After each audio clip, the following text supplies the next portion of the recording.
menjual inti bisnisnya, tapi yang mengembangkan ya orang yang beli franchise itu sendiri. Kemarin kan sudah wawancara franchise ya toh? Iya, iya. Tapi tetap semua prosedur yang dilakukan harus sesuai sama sama franchise-nya, itu harus sesuai sama pusat. Jadi nggak boleh misalnya kebab kebab apa yang terkenal kan Baba Raffi. Nah itu kan pasti ada prosedur masaknya gimana, jangan terus ada menu-menunya. Nah itu biasanya tetap mengikuti pusat.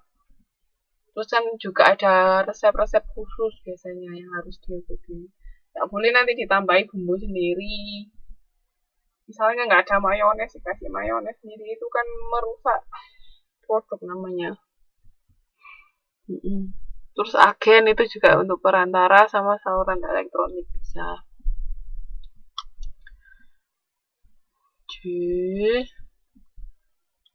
Nah, sekarang kita masuk ke bukti fisik jasa. Ini ada kan di di tugas.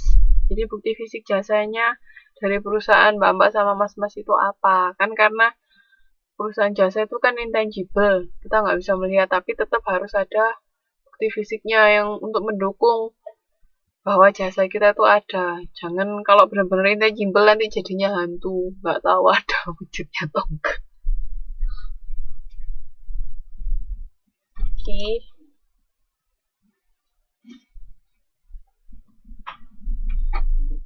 Nah, jadi ruang lingkup bukti fisik jasa orang, karyawannya itu bisa termasuk salah satu bukti fisik jasa ketika dia menyampaikan pelayanannya.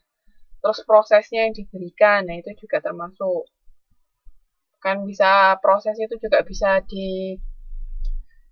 alurnya bisa di print juga, misalnya kalau memang butuh beberapa tahapan kayak yang di rumah sakit atau di bank harus ngapain dulu, itu sama bukti fisik yang lain, misalnya bangunannya atau ruangannya apa lahan parkirnya kayak gitu ya, itu termasuk bukti fisik. Sebenarnya semua jasa itu pasti ada bukti fisiknya, jadi tinggal bisa nggak nanti mbak-mbak sama mas-mas analisis untuk perusahaan masing-masing yang saya nanti akan didirikan, bisa dibuktikan nggak bukti fisiknya apa, nanti dipresentasikan ya. Jangan lupa, jangan kabur waktu presentasi nanti. TTM kedua harus datang semua. Tanggal 12 Oktober ya. Maksimal presentasi 10 menit.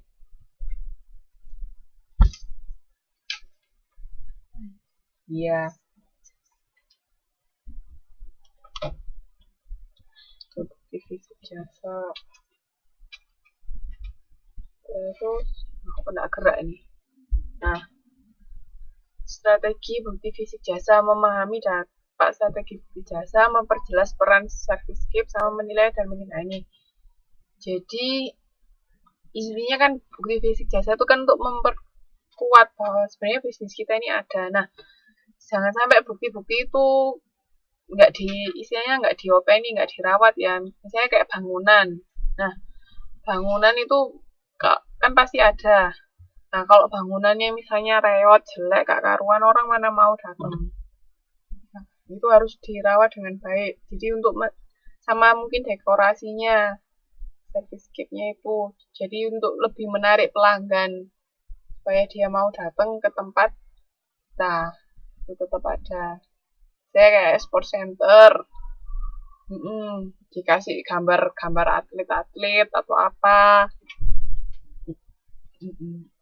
Nah, sekarang kan semakin unik atau semakin langka tema yang disajikan oleh perusahaan, kan semakin banyak orang mau datang.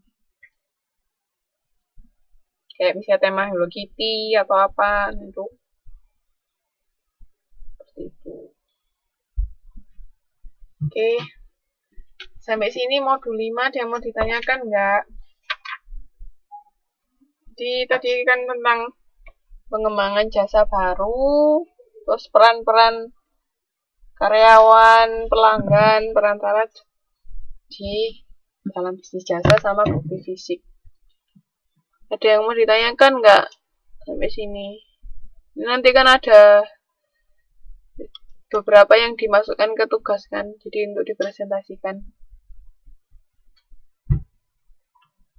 Iya, suasana kelas itu juga itu loh, apa yang tempat duduknya di mobil, ya kan ada kan apa es krim apa restoran yang duduknya di dalam mobil-mobil kuno juga itu loh.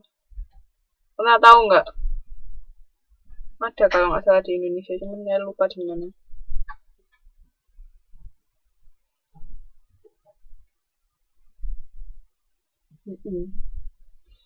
Jadi kalau bisa menciptakan sesuatu yang unik, yang bisa menarik perhatian konsumen. Ada yang mau ditanyakan nggak sampai sini? Ini saya lanjutkan sebagian modul 6 ya.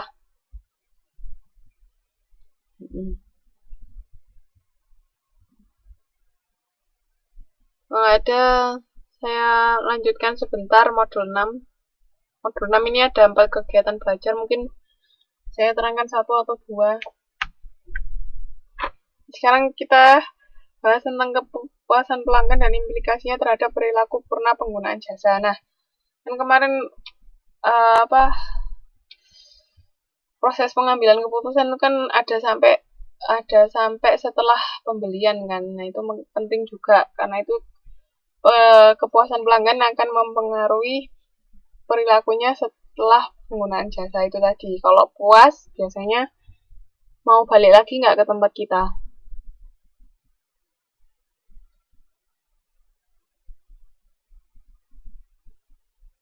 Kalau dia puas, dia akan kembali ke tempat kita. Tapi kalau enggak, jangan harap ada konsumen yang datang lagi.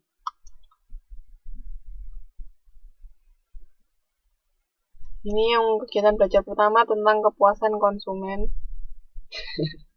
Iya. Nah, cara untuk meningkatkan kualitas pelayanan, memperkecil kesenjangan terjadi di antara pihak manajemen dan pelanggan. Nah, ini peran karyawan sangat penting kan untuk memperkecil kesenjangan antara manajemen dan pelanggan. Tadi ingat boundary spanning rules-nya. Jadi gimana caranya menjembatani kalau memang ada konflik, misalnya ada komplain dari konsumen, itu kan karyawan yang menyampaikan ke perusahaan. Terus gimana tanggapan perusahaan?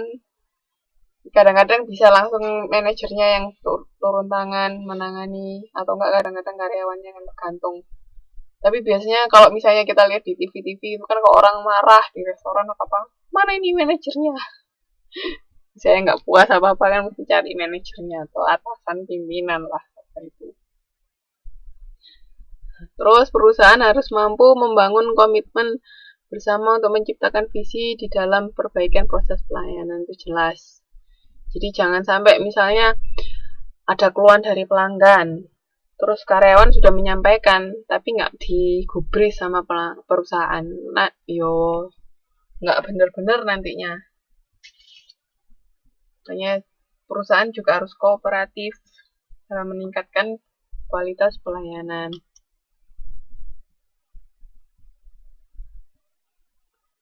Terus ini memberi kesempatan kepada pelanggan untuk menyampaikan keluhan, itu pasti. Jangan sampai sudah Bu, jangan kebanyakan ngomong, pulang saja. Ayo, kalau mbak-mbak sama mas-mas digituin gimana? Misalnya ada yang mau berkeluh kesah pelanggan, maaf, nggak ada waktu untuk mendengarkan ibu. Kira-kira gimana? Orangnya akan senang apa tambah marah apa gimana ya?